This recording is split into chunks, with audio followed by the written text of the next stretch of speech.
प्रभु यीशु मसीह के नाम में आप सभी को जय मसीह की। स्ट्रॉन्ग टावर चैनल में आप सबों का स्वागत है।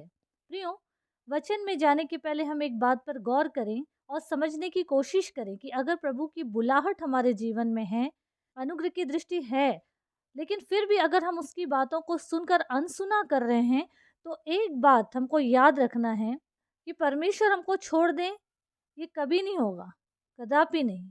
अगर हम वचन से देखें, मरकुस रचित सुसमाचार उसका 11 अध्याय 1 से लेके अगर 10 तक हम पढ़ेंगे, तो उसमें हम क्या सीखे हैं कि परमेश्वर को, प्रभु यीशु को जब उस गधी का प्रयोजन हुआ जो बंधी हुई थी, और उन्होंने अपने चेलों को भेजा कि पास के गांव में जाओ और एक गधी की बच्चा बंधा हुआ मिलेगा, उसे खोल कर ले आओ, कोई पूछेगा तो कह देना प्रभु को इसका प्रयोजन है, जरूरत है। और वे ऐसा ही हुआ। लेकिन जैसे ही गधी प्रभु के पास आई और परमेश्वर प्रभु यीशु जब उस पे सवार हुए, जो गधी को लोग टॉर्चर करते थे, तुच्छ नजरों से देखते थे, उस गधी का रिस्पेक्ट, सम्मान करने लगे लोग बाद में, क्योंकि उसके ऊपर यीशु मसीह सवार है, उसके जीवन में प्रभु है। प्रियो, अगर हम गौर करें तो वो गधी एक पापी मनुष्य को दर्शाती है। प्रभु को अगर उसका प्रयोजन हुआ, तो हमको ये समझना और जानना बहुत ज़रूरी है कि कोई ताकत दुनिया की रोक नहीं सकती। योना को बुलाहट हुई प्रभु की, योना भागने लगा, लेकिन योना कहाँ भागेगा?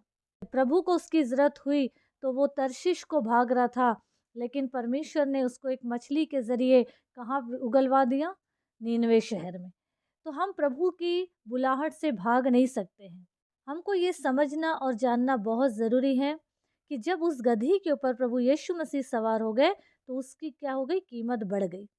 अगर हम पहला शमूएल 10 अध्याय पढ़ेंगे, 20 पद से पढ़ेंगे, तो उसमें क्या लिखा है कि जब ये बात शाऊल को पता चला, तो शाऊल ने क्या किया? सब सामान के ढेर के बीच में छुप गया जाके।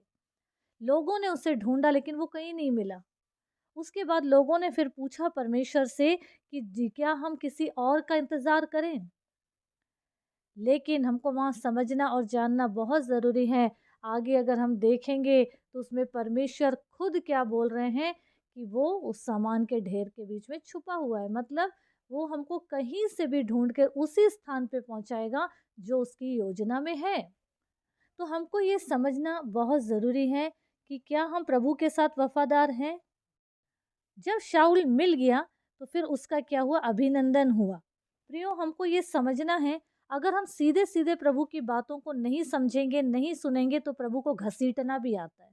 अगर हम ये मान के चले कि थोड़ा और जी ले दुनिया में, फिर थोड़ा सा और एंजॉय कर ले, बुढ़ापे में याद कर लेंगे, तो प्रियो याद रखिए, वचन कहता है कि अगर परमेश्वर के ऊपर अगर हम गिरते हैं तो ठीक है, लेकिन अगर वो हमारे ऊपर गिर गया तो हमको वो पीस डालेगा, क्योंकि परमेश्वर को ये मालूम है कि किस इंसान को कैसे खींचना है, कैसे लाना है। कोई इंसान सीधे सीधे मान जाता है और कोई इंसान घसीट घसीट के मानता है। इसलिए प्रभु की बुलाहट को और उसकी आवाज़ को करना, अनसुना नहीं करना है। कहीं ऐसा ना हो कि हम आशीष पाने की बजाय श्राप के अधीन हो जाए। इसलिए प्रभु की आवाज़ को सुने, जब तक ये जीवन है उसके साथ संबंध को मजबूत करें और हर एक मानव जाति के बचाव का कारण बनते चले जाएं। प्रभु यीशु मसीह की दया हम सबों पर हमेशा हमेशा बनी रहे। आमीन।